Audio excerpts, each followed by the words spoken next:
रत्नागिरी, चिपळूण, खेड आणि राजापूर नगर परिषद तर दापोली नगर पंचायतीची निवडणूक लवकरच होणार आहे।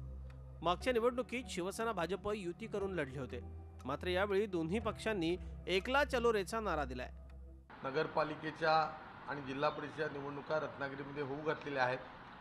भारतीय जनता पार्टीनं एकला चलोचा नारा दिलेला आहे। सद्यस्थितीत दोन नगर परिषदा आघाडीकडे, एक मनसेकडे तर एक युतीकडे होती। मात्र भाजप शिवसेनेतल्या अंतर्गत वादामुळे भाजपनं नगराध्यक्षपद आपल्याकडेच ठेवलंय। स्वबळावर देखील लढायची शिवसेनेची तयारी झालेली आहे।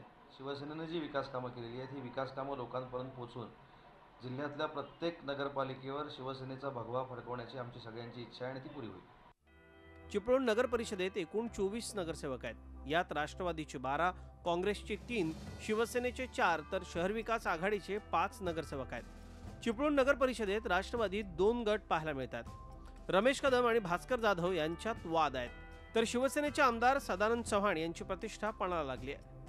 राजापूर नगर परिषदेमध्ये एकूण 17 नगरसेवक आहेत। यात काँग्रेसचे 10, राष्ट्रवादीचे 2, शिवसेनेचे 3, भाजपचे 2 नगरसेवक आहेत। यावेळी भाजप शिवसेना एकमेकांच्या विरोधात लढणार असल्यामुळे आमदार राजन साळवींची प्रतिष्ठा पणाला लागली आहे। गेल्या वेळी काँग्रेस आणि राष्ट्रवादीनं एकत्र येऊन निवडणूक लढवली होती।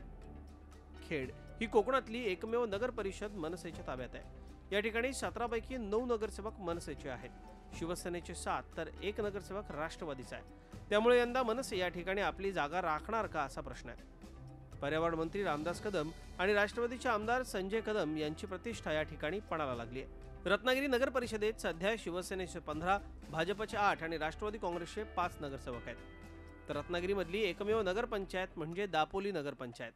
या ठिकाणी राष्ट्रवादीचे 6, मनसेचे 3, शिवसेनेचे 4, भाजपचे 2 आणि काँग्रेसचा 1 नगरसेवक आहे।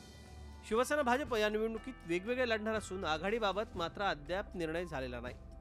आघाडीबाबत पण ज्या काही चर्चा होतील त्या तिथल्या स्तरावर निश्चितपणे होऊन एकत्रितपणे निर्णय घेऊन येणाऱ्या सर्व निवडणुकांमध्ये राष्ट्रवादीची ताकद वाढवण्याच्या दृष्टीने प्रभारी भास्कर शेठ जाधव तसंच इतर सर्व नेते मंडळींच्या माध्यमातून निर्णय घेतले जातील।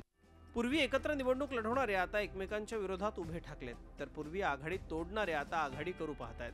त्यामुळे ही निवडणूक चुरशीची होणार एवढं नक्की। प्रणव पोळेकर, झी मीडिया, रत्नागिरी। झी 24 तास रहा एक पाऊल पुढे।